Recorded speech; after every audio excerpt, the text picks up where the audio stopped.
오늘은 11월 4일 아침입니다. 지금 시간은 뭐 한 8시경 되고요.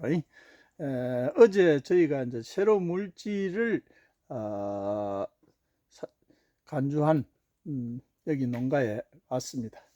그래서 오늘 아침에 방금 농가가 이제 왔다 갔는데 열매가 커졌더라. 잎이 어제 내가 좀 여기서 유튜브를 촬영했죠. 잎이 어제는 조금 약한 느낌이 드는데 오늘 강하게 지금 세력이 뻗어지고 있어요. 그래서 열매가 조금 크는 것이 두드러지고 하루 만에 그런 현상, 잎도 더 두꺼워지는 현상. 그래서 이게 이제 천체단 물질을 메커니즘에 의해서 이루어지는 것입니다. 그래서 저희가 이제 어제 실험한 물질은 뭐냐면 뿌리 근권에 음이온을 발생을 시켜서 음전자가 되면 양이온을 흡수하는 강한 양이온은 그러면 칼슘 이온, 그 다음에 이제 칼륨이온, 그 다음에 마그네슘, 이런 양이온들을 뿌리 근권에 흡착을 시켜서 흡수하는 기작. 두 번째는 미량 요소를 나노화 내지는 이온화 시켜서 킬레이터화 시켜서 뿌리 근권에 흡착을 시키는 기능을 어제 이제 테스트 했습니다. 그래서 여기는 이제 거의 한 300평 정도 되기 때문에 1.5리터 정도였죠. 1.5리터가 이렇게 촉매작용을 해서 활성작용을 일으키는 그런 현상을 지금 볼 수 있는데요. 지금 이 정도 요즘 기후에 되면 딸기가 이 꽃받침이 클 수밖에 없습니다. 이거는 9월 4일 날 정식한 건데요. 그런데 열매가 이제 크기를 보시면 상당히 차이가 있다. 그리고 열매가 같이 크고 있다는 걸 볼 수 있습니다. 그래서 열매가 앞으로 이제 열매 크는 현상을 자주 와서 제가 이제 보여드릴 텐데요. 그래서 잎을 구조를 보면 잎이 강합성을 충분히 할 수 있는 이 잎색이 되고요. 그리고 잎이 서는 나중에 이제 오후에 좀 되면 굉장히 설 겁니다. 잎에. 그래서 전체적인 생리 활성을 이루는 작용을 이렇게 되는 것입니다. 그래서 앞으로는 이제 저희가 이런 생리 활성 내지는 병해충의 예방까지도 곁들여서 식물에 강한 식물을 만드는, 그리고 수확량을 정진시키고 열매를 촉진시키는 이런 연구를 지금 하고 있습니다. 그래서 이제 제가 지금까지 다양한 실험을 거쳐서 이런 농가가 있다는 것은, 제가 마음대로 실험을 할 수 있는 농가가 있다는 것은 그동안에 여기서 무수히 한 30년간을 이 농장에서 겪어온 상황입니다. 그래서 제가 직접 농사를 안 짓더라도 제가 컨트롤할 수 있는 농가가 전국에 곳곳에 있다는 사실을 여러분들은 알아야 됩니다. 그래서 이 딸기에 대한 이론을 정립하고 거기에 대한 메커니즘을 만드는 것입니다. 지금 세대는 제가 뭐 밴드에 올린 게 이제 메타버스 시대입니다. 우주공학입니다. 그래서 그런 시대에 그런 물질을 만든다는 게 그렇게 쉽지는 않는 것이죠. 그러나 2017년 정도부터 물질의 메커니즘이 소상히 지금 전 세계에 퍼져가 있습니다. 그래서 어떤 물질이든 지금 2023년도에는 어떤 물질이든 다 그 메커니즘을 다 밝혀진 시대가 왔어요. 그래서 우리는 새로운 소재에 새로운 기술을 접할 수 있는 그런 기회가 되는 것입니다. 그래서 매일같이 이렇게 크는 건 아니죠. 이제는 어제는 이제 저희가 이제 물질이 뭐냐면은 강합성이라는 것은 CO2를 갖고 오는 과정이 있습니다. 그것은 루비스코가 하는 일입니다. 그러면 칼슘에 의해서 이 엽록소에 있는 결합되어 있는 칼슘에 의해서 산소를 밀어내야 됩니다. 그러면 칼슘이 산소를 밀어내면 CO2가 이제 빛에 의해서 CO2가 들어오는 거죠. 그러면은 그것을 이제 명반응이라 그럽니다. 강합성에 빛이 있을 때 CO2를 갖고 오는 과정을 명반응이라 그럽니다. 그러면 이제 강합성의 이제 암반응은 그렇게 해서 빛이 없을 때 이것을 포도당으로 만드는 과정입니다. 그 포도당으로 만들 때 이제 중요한 게 3인산입니다. 인산이. 그것이 이제 글리세르 알데하이드 3인산입니다. 그 글리세르 알데하이드 3인산을 여기다가 엮는 것입니다. 솔직히 해놓고. 그러면 이제 글리세린은 들어봤죠? 우리가 소독약에 쓰이고. 글리세린을 알데하이드기로 반분자로 쪼개면 그게 포도당의 반분자가 됩니다. 포도당의 반분자. 그러면은 그것이 인산하고 결합되는 것입니다. 그래서 오토로 인산이 폴리 인산으로 간다고 막 이야기를 많이 하는데요. 그렇게 바로 이거는 뭐 오토로 인산이고 폴리 인산이고 자지고 할 것 없이 바로 이 3인산하고 결합되는 것이 글리세르 알데하이드 3인산입니다.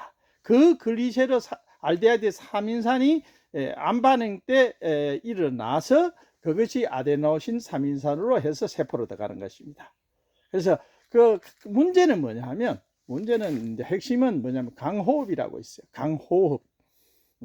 그럼 온도나 여기가 건조하면은 강호흡을 하게 돼요. 강호흡을. 그러면은 강호흡을 하게 되면 인산으로 결합돼요. 그러면 산소를 자꾸 요구를 합니다. 식물체가 산소를 요구하면 CO2가 들어갈 공간이 없죠. 산소가 계속 필요하니까. 그러면 오전에 만들었던 강합성해서 포도당을 오후에는 그것을 만들지 못하고 다시 해당 작용에 의해서 호흡을 하게 됩니다. 그러면 탄산가스하고 물로 오후에는 내놓게 돼요. 그것이 강호흡입니다. 그래서 지금의 지구가 온난화가 되고, 온난화가 됐다 온도가 올라갔기 때문에 강호흡률이 높기 때문에 모든 식물의 생산량이 떨어진다는 얘기입니다. 그래서 이제 그것을 해결하는 방법을 지금 저희가 연구하고 있는 것이죠. 강호흡을. 그래서 일단 제가 어제 유튜브하고 오늘 유튜브를 보시기 바랍니다. 어제 유튜브하고 오늘 유튜브하고 어떤 차이가 있는가를 단 하루 만에 이런 결과를 가져올 수 있다는 것은 어떠한 그 메커니즘이 있다는 것이죠. 그 메커니즘을 만드는 작용을 전국에서 이제 이 현상을 우리가 보게 될 것입니다. 예. 그래서 어제 첫 저희 물질을 테스트했습니다. 이거는 모든 물질을 나노화하고 킬레이터하고 이온화시킨 그 미량 요소와 그리고 양이온을 바로 흡착할 수 있는 양이온 치안 용량, 그걸 양이온 치안이라고 합니다. 그래서 음이온을 만들어서 식물 근根에, 뿌리 근根에 음이온이 양이온을 땡기게 돼 있죠.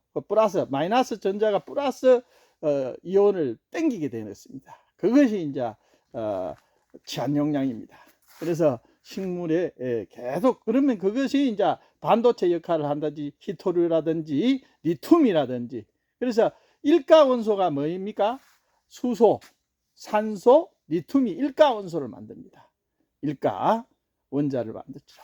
그러면 일가 원소를 많이 방출시키는 그 시스템이 그렇게 하면 음이온이 발생이 됩니다. 그러면 그놈들은 문제는 이가 원소를 땡기게 됩니다. 그 이가 원소는 또 상가 원소를 땡기고, 상가 원소는 사가 원소를 땡깁니다. 그러면 이제 황이라는 것은 천의 얼굴을 가진 물질이지요.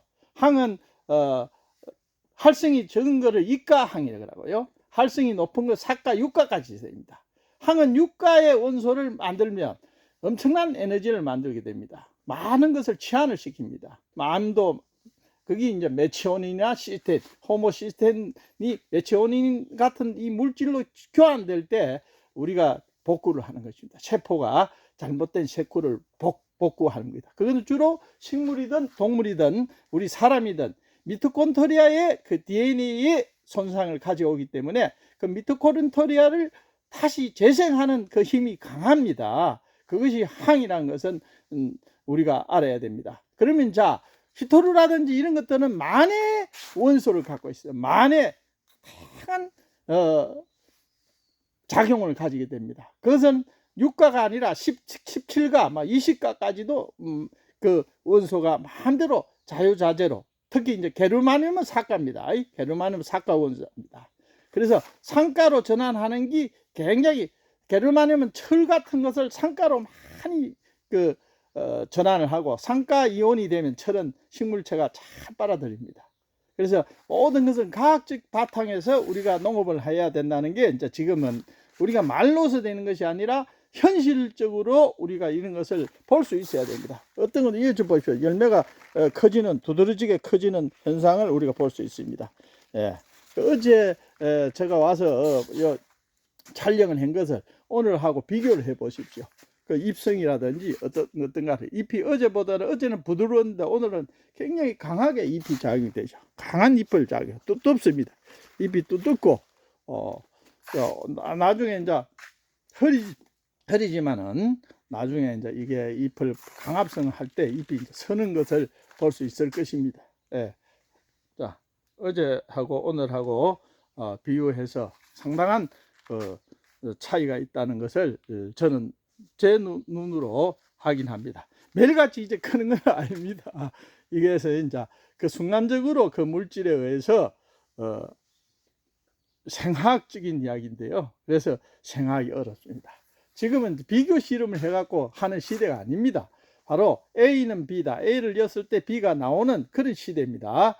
그래서 우리가 이것은 이제 앞으로 조금씩 진보해서 여기에 대한 생리와 메커니즘을, 그래서 이제 꽃이 이렇게 하늘로 치솟아 있을 정도로 세력이 강하다는 얘기입니다. 하늘로 치솟았죠. 하늘로. 그러니까 전체적인 잎이, 이게 아침에 이런 현상이면 저녁에는 더 서게 되죠. 그래서 어제 제가 이제 오후에 어제 선 것을 제가 이야기를 드렸습니다. 감사합니다.